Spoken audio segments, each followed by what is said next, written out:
अस्सलाम वालेकुम, welcome back to trade with Yaz. उम्मीद करता हूं कि कल का दिन आप लोगों का अच्छा गुजरा होगा और आज का दिन भी अच्छा गुजरेगा। कल इधर थी मार्केट ऑलमोस्ट 78 और 90 पे थी और 1000 पिप्स नीचे थी। 4380 पे थी। कल की वीडियो अगर किसी ने देखी होगी तो इन एरियाज़ में थी। और मैंने कहा था कि मार्केट का सिनेरियो ये है कि देखें, मार्केट ने अगर ब्रेकआउट दे दिया है ऊपर, तो अब यहाँ से अप साइड पे एक अच्छी मूव आ सकती है। उसका रीज़न क्या बताया था? रीज़न ये बताया था कि फेक ब्रेकआउट नहीं है। फेक ब्रेकआउट के इंडिकेशंस होती हैं मार्केट में, वॉल्यूम होता है, जिससे हमें ये आइडिया हो जाता है कि जो ब्रेकआउट है ये फेक है या नहीं।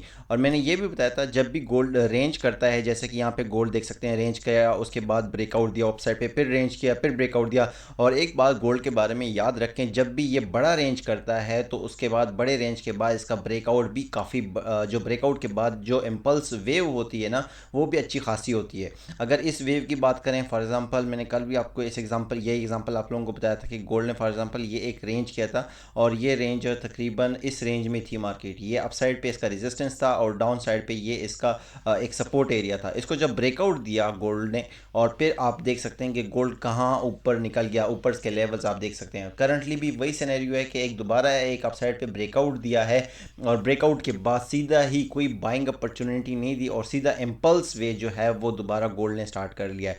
बाकी प्रीमियम कम्युनिटी में अल्हम्दुलिल्लाह ज़बरदस्त, मुझे खुशी इस बात की है कि जो मैंने टाइम दिया अपने स्टूडेंट्स को, जो मैंने टाइम दिया उनको और सिखाने की कोशिश की है, तो इतने इम्पल्स और इतने एरिया, इस एरिया में जहाँ पे most of the retailers sell ढूंढ रहे हैं, वहाँ पे स्मार्ट मनी स्ट्रक्चर और स्ट्रक्चर पे ट्रेड करने वाले जिनको मैंने स्ट्रक्चर सिखाया है, वो इस एरिया में बाय देख रहे हैं। इवन के इन एरियाज़ में जहाँ पे सब सेल ढूंढ रहे थे, इन एरियाज़ में तब भी वो बाय ढूंढ रहे थे, क्योंकि उनको पता है कि कोई करेक्शन जो है वो ये सिर्फ करेक्शन दे रही है। और प्रीमियम कम्युनिटी वाले जानते हैं कि इस एरिया से बाय बिल्कुल बंद थी और हमने यहाँ से काफ़ी लड़कों ने एक्टिव की होगी यहाँ इन एरिया से ये बाय M15 के अकॉर्डिंग, क्योंकि M15 का ये स्ट्रक्चर मिटिगेशन ब्लॉक था। बार बार मैं बताता हूँ कि सीखें, जब आप मार्केट को सीखेंगे तो आप गलत डायरेक्शन में ट्रेड लगाने से बच जाएंगे। बाकी आज के क्या लेवल हो सकते हैं वो भी डिस्कस कर लेते हैं। एक बात याद रखें, जब गोल्ड ऊपर सस्टेन कर रहा है ऑल टाइम हाई के ऊपर, अपनी जो पोजीशन है उसको स्ट्रॉन्ग कर रहा है, सस्टेन कर रहा है, तो इसका क्लियर कट मतलब है कि मार्केट मजीद ऊपर जा सकती है। करंटली अगर हम H4 में देखें तो H4 में हमें रिट्रेसमेंट के कोई साइन नज़र नहीं आए। कोई ना इंगल्फिंग कैंडल लगी है, ना मदर कैंडल बनी है जिसका लो ब्रेक हुआ हो, ना कोई टू कैंडल रिट्रेसमेंट इसमें शो हो रही है। लाइक रिट्रेसमेंट के कोई क्लियर इंडिकेशन हमें नज़र नहीं आ रहे। लेकिन H1 में हमें कुछ जो है मिला है, इंडिकेशंस मिले हैं सेल्स के, रिट्रेसमेंट के मिले हैं। ये रिट्रेसमेंट हुई, फिर ये एक और लो बना है। तो एक बात याद रखें कि कल का दिन भी काफ़ी गोल्ड के लिए एक इंपॉर्टेंट लेवल मैं आपको बता देता हूँ। अगेंस्ट द ट्रेंड भी बता दूंगा, सेल के भी बड़े टाइट एसएल के साथ, और ट्रेंड के हिसाब से भी इंशाल्लाह बता दूंगा। करंटली अगर गोल्ड वीडियो तो अभी अपलोड जब करूँगा तब तक ये एरिया है आपके पास। और एच वन के अकॉर्डिंग ये एक एरिया है और इस एरिया पे आपने नज़र रखनी है।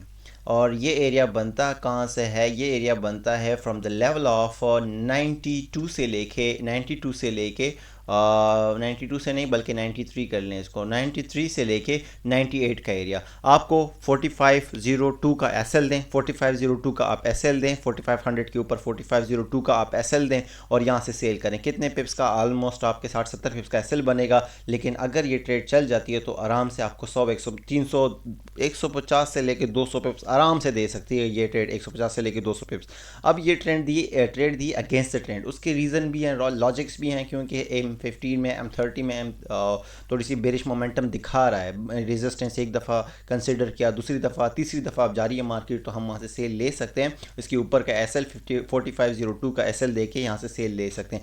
एक बात, अगर SL हिट हो जाता है तो आपने ट्रेड को मज़ीद होल्ड नहीं करना, क्योंकि इसके बाद फिर हम बुलिश तो हैं। लेकिन H1 की अगर बात करें, नीचे बाइंग एरियाज़ की बात करें, तो H1 में हमारे पास जो बाइंग एरिया है वो बन रहा है। ये हमारे पास एक बाइंग एरिया बन रहा है और ये लेवल है 4293 का एरिया, जहाँ से हम बाय 4293 का एरिया। और कल भी आई थिंक मैंने आप लोगों को ये एरिया इस चार्ट पे बताया था, सॉरी मैं गलत चार्ट ओपन करके बैठ गया हूँ।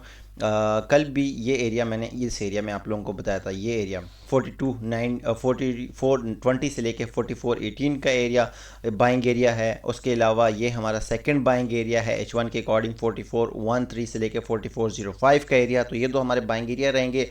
और ये जो ऊपर का एरिया है 4293 से लेके 93 से लेके 4500 का एरिया हमारा सेलिंग एरिया होगा। 4502 का हम एसएल देंगे और 4502 या 4503 का एसएल देंगे, और इस एसएल के साथ हम 150-200 पिप्स आराम से इस ट्रेड से निकाल सकते हैं। तो ओवरऑल आज की वीडियो में 2 बाइंग की ट्रेड और ऊपर से सेल, लेकिन एक बार फिर रिपीट करूं, सेल को विदाउट एसएल होल्ड करना सीधा सीधा अपने अकाउंट के साथ ज्यादती है। रिस्क कंप्लीटली आप रिस्क ले रही हैं, जो कि बिल्कुल भी रिकमेंडेड नहीं है। बाइंग करें, नीचे बाइंग एरिया मेंशन है, ये buying area first buying area हो गया 4420 से लेके 4418 का area, and second buying area आपके पास 4413 से लेके 4405 का एरिया। तो ओवरऑल ये 2 बाइंग एरिया। बाकी प्रीमियम कम्युनिटी आप ज्वाइन कर सकते हैं, फ्री ऑफ कॉस्ट है, कोई चार्जेस नहीं है। अगर आपका एक्सेस, ऑक्टा, डू प्राइम किसी भी ब्रोकर से ताल्लुक है, आप कम्युनिटी ज्वाइन करें। बाकी लाइक करें, सब्सक्राइब करें, कमेंट सेक्शन में ज़रूर जाया करें। Wish you best of luck. Thank you so much.